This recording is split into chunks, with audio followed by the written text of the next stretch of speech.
Sa shqiptar jetojnë në Shqipëri dhe sa shqiptar jetojnë jashtë Shqipërisë.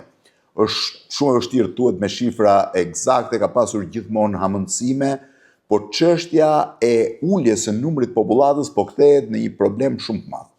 Sipas të dhënave të Instatit të publikuara pak ditë më parë, popullata totale e Shqipërisë është rreth 4.4 milion të regjistruar në gjendjen civile.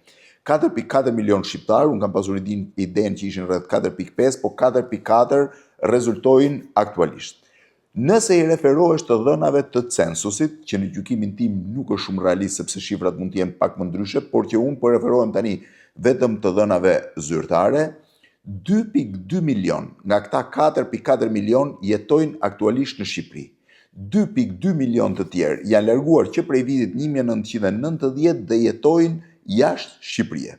Pra thënë ndryshe, Shqipëria ka arritur në një pikë që zyrtarisht, sepse unë dyshoj që praktikisht është diferenca është më e madhe, gjysma e popullatës saj jeton në Shqipëri dhe thuajse gjysma e popullatës saj, dhe jam i bindur që këtu që më shumë se gjysma, jeton jashtë Shqipërisë. A ka vende tjera që kanë një balancë të tillë të përmbysur, sepse deri tani mendohet që 1% e popullatës jeton jashtë, kaq përqind, në informacionet që unë kam deri tani, vetëm libanezët kanë një popullat të ngjashme ose më të madhe jashtë sesa ajo që kanë në Liban. Dhe bëhet fjalë për një emigracion, në fakt, jo të 30 viteve siç e kemi ne, por një emigracion që nis rreth 150 vjet më parë, në vitet e fundit të shekullit të 19, në kohën e Perandorisë Osmane dhe mbaron deri tani me këto përplasjet e lindjes mesme ku shumë veta janë larguar. Shqipëria mbetet vendi i dytë ndoshta në botë që ka këtë. Gjithsesi unë do të bëj një test. Jam duke hapur ChatGPT-n sepse pastaj do t'ju jap disa dëna se sa është numri i shqiptarëve në secilin prej shteteve dhe po bëj të njëjtën pyetje.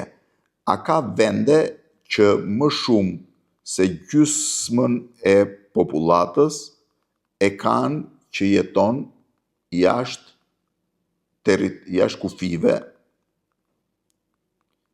të vendit? Të shohim se çfarë do thotë ChatGPT-ja. Pra jam duke e parë për të llogaritur se çfarë thotë. Po thotë, ekzistojnë vende ku më shumë se 50% e popullatës është jashtë.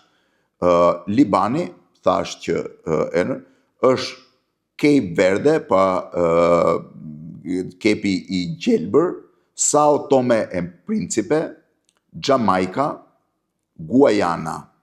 Ndërkohë, thot ka disa shtete të vogla si Samoa, Tonga dhe Niue.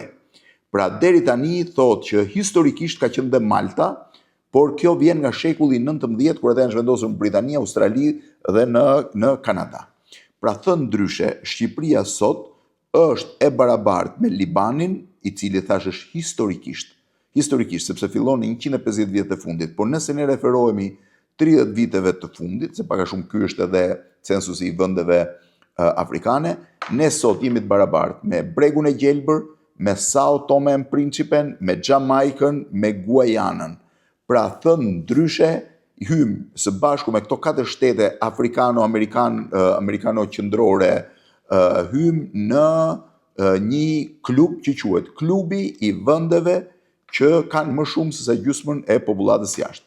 Tani nuk po i them arsyet, ju arsyet dini shumë mirë vetë, unë jam i bindur që kjo diferencë është më shumë se sa 50%, sepse censusi nuk e ka reflektuar në mënyrën e duhur eksaktësisht këtë situatë, pra këtë balancë. Por gjithsesi, unë po mbetem me idenë që është 50 me 50. Pra ne jemi në një klub me ca vende afrikane krejtësisht të pazhvilluara ku s'kes. Çfarë do të thuash Cape Verde? Çfarë do të thuash Sao Tome e Principe? Është një ishull kaq me 200.000 banorë. Çfarë do të thuash Guajanës apo çfarë do të thuash Jamaikës? Tani, sipas një tjetër të dhëne që vjen nga censusi italian, dhe kjo ishte shumë interesante, shqiptarët janë komuniteti i dytë më i madh i huaj në Itali. Sipas të dhënave, 557.000 shqiptarë. Më dëgjoni edhe një herë, 557.000 shqiptarë që jetojnë në Itali janë të lindur në Shqipëri.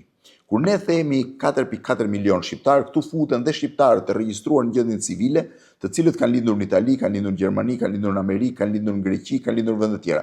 Pra gjithë ta fëmijët cilët duke mos pasur një pasaport tjetër, të lindur nga prindër shqiptar që kanë me të drejtë qëndrimi në Itali ose në Greqi, vinë regjistrohen në Shqipëri se s'kan ku regjistrohen tjetër. Pa llogaritur këtu fëmijët që lindin në Amerikë dhe si regjistrojnë fare në Shqipëri sepse ju japin vetëm pasaportën amerikane apo pasaportën gjermane, nuk e di. Tani 557.000 janë shqiptar të lindur në Shqipëri që sot jetojnë në Itali. Përtej këtyre, duke llogaritur edhe ata që kanë lindur atje, duke llogaritur edhe disa që nuk jetojnë në Itali, po kanë letra italiane, numri i shqiptarëve që mendohet jenë me rezidencë qëndrimi në Itali është rreth 680.000. Pra, nga këta 2.2 milion, rreth 680.000, pra pothuajse diçka më shumë diçka më pak se 1/3 janë që jetojnë në Itali.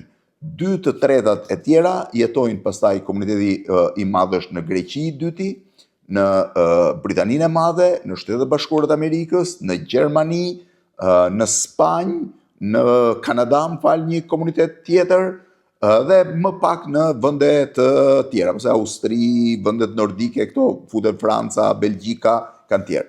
Pra kryesisht këto janë komunitetet kryesore shqiptare. Tani çfarë po ndodh? Shqipëria ka hyrë për herë të parë në klubin e vendeve që më shumë se gjysmën e popullatës e ka jashtë vendit. Ky trend do vinë rritje, nuk mund vinë rënje. Dhe Banka Botërore parashikon që në vitin 2100, në mos gaboj, popullata e Shqipërisë do jetë rreth 800.000 banor, sepse këtu ndikojnë dy faktorë: shtimi i numrit të ikjeve, pra rritja e numrit të ikjeve që vazhdon, dhe e dyta rënja e numrit të lindjeve. Për herë të parë Shqipëria ka pasur në 2 vitet e fundit një bilans të përmbysur, pra lindjet janë më të vogla se sa vdekjet, duke e reduktuar numrin e popullatës edhe si pasojë e rritjes natyrale të saj. Pra jo vetëm si pasojë e ikjeve. Ndërkohë që trendi i ikjeve vazhdon të jetë më i madhi, sepse ende sot shqiptarët janë të parët në Bashkimin Evropian që kërkojnë bashkim familjar. Pra që do thotë ka ikur babai, ka ikur nëna, ka ikur dikush dhe mundohet të tërheqë fëmijët, bashkëshorten. Pra në këtë trend Shqipëria është një trend negativ. A është dhe Ballkani në trend negativ? Po, është dhe Ballkani në trend negativ. Edhe Serbia, edhe Kroacia, edhe Malizi, edhe Kosova, edhe Bullgaria që është e para. Megjithatë, asnjë nga këto vende nuk ka më shumë se gjysmën e popullatës jashtë vendit. Ky është një lajm ose një lloj këmbane alarmi i jashtëzakonshme për ne. Rrudhja e numrit të popullatës, zvoglimi i popullatës do sjelli zvoglim të ekonomisë. Fundit për këtë do punosh kujt do i shesesh. Do sjelli reduktim të investimeve tuaja, se për çfarë do bën investimet në imas. Natyrisht mund të shkojë në skenarin tjetër që të sjelli po quaj njerëz ose popullat nga vende të tjera siç vinë dhe pastaj ngelen këtu. Por gjithsesi dhe kjo do jetë shumë e vështirë se Shqipëria nuk afron gjë.